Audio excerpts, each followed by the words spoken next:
இது நம்ம பார்க்கலாம் ஐயா. இது நேத்திக்கு ராத்திரி நடந்தது இன்னைக்கு காலையில நம்ம ஷேர் பண்றோம்.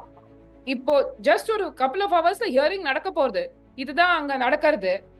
இது கழிஞ்சிட்டு இவங்க உள்ள வந்தப்புறம் வெளியில பார்த்தா ஜேசிபி டிராக்டர் ஓடினுக்கு. கேட்டோம், நம்ம ஃபர்ஸ்ட் ரெக்கார்ட் பண்ணிட்டோம். அவங்க பயந்து போயிட்டான். எதுக்கு என்ன ரெக்கார்ட் பண்றாள், நீ யாரு யாரும் ரைட்ஸ் கொடுத்தா இங்க வரத்துக்கு கேட்டா தஹசில்தார் என்ன வர சொன்னா.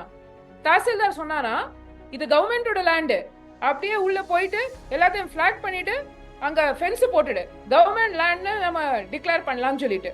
இது டிரைவர் சொல்றான். நம்ம ஸ்ட்ரெயிட்டா அது அகைன் 1000 சேனல்ஸ் லைவ் போறத நீங்க சொல்றது எல்லாமே போறது சொன்ன பயந்து போயிட்டு அந்த ஷட்டை அங்க அந்த ட்ரீ மேல போட்டு அப்படியே ஓடி போறான். இது கூட நம்ம இந்த விஷுவலே பார்க்கலாம். இப்படிதான் இத பாக்கலாங்கயா. அவன் ஆக்சுவலா எடுத்துட்டு வந்திருக்கிறது முள்வேலி. அந்த கேம்பஸ ஃபுல்லா சேதம் அடைச்சிட்டு அதுக்கப்புறம் முள்வேலி போட்டு மூடுறதுக்கு அவன் எடுத்துட்டு வந்த முள்வேலி அது. ஸோ ஜேசிபி டிராக்டர் சேர்ந்து வந்தாங்க. ஒரே ஒரு ஆயுதம் தான் எங்க கிட்ட இருக்கு. அது என்னன்னா அது சோசியல் மீடியா எங்ககிட்ட இருக்கிற அந்த நியாயத்தை எவிடன்ஸோட ப்ரூவ் பண்றது. அந்த ஒரே ஒரு காரணத்தினால தான் இன்னைக்கு நாங்க உயிரோட கூட இருக்கோம். எல்லாம் எப்பயோ அழிச்சிருப்பானுங்க எங்க எல்லாரையுமே. இந்த டிராக்டர் போனப்புறம் அந்த நம்ம கேக்குறோம், அந்த டிரைவர் தஹசில்தார்ட்ட பேசுறான்.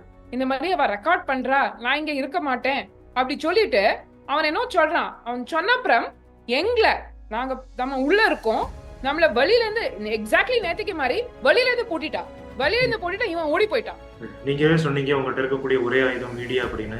ஸோ அந்த மீடியா மூலமா இந்த சம்பவங்களையும் நம்ம மக்கள்கிட்ட கொண்டு போய் சேர்க்க போறோம். ஸோ மக்கள் என்ன சொல்றாங்க அப்படின்னு பார்க்கலாம். நாளைக்கும் இதே வளக்கூடிய ஹியரிங் இருக்கு அப்படின்னு சொல்லி சொல்றீங்க. ஸோ இன்னைக்கு மாதிரியே நாளைக்கும் எந்த பக்கம் நியாயம் இருக்கோ அவங்களுக்கும் நீதி கிடைக்கும் அப்படிங்கிறத தெரிவிச்சுக்கலாம். எங்களோட இணைந்து உங்களுடைய கருத்துக்களை பகிர்ந்ததுக்கு ரொம்ப நன்றி. ரொம்ப நன்றிங்கய்யா, ரொம்ப நன்றி. பேசு தமிழா பேசு நேயர்களுக்கு ரொம்ப நன்றி. இந்த தர்மத்தை சார்ந்து எங்க தரப்புல இருக்கிற நியாயத்தை மக்களுக்கு கொண்டு போய் சேர்க்கறதுக்கு மிகவும் நன்றி கடன் பட்டிருக்கோம். ரொம்ப நன்றி. நித்யானந்தா.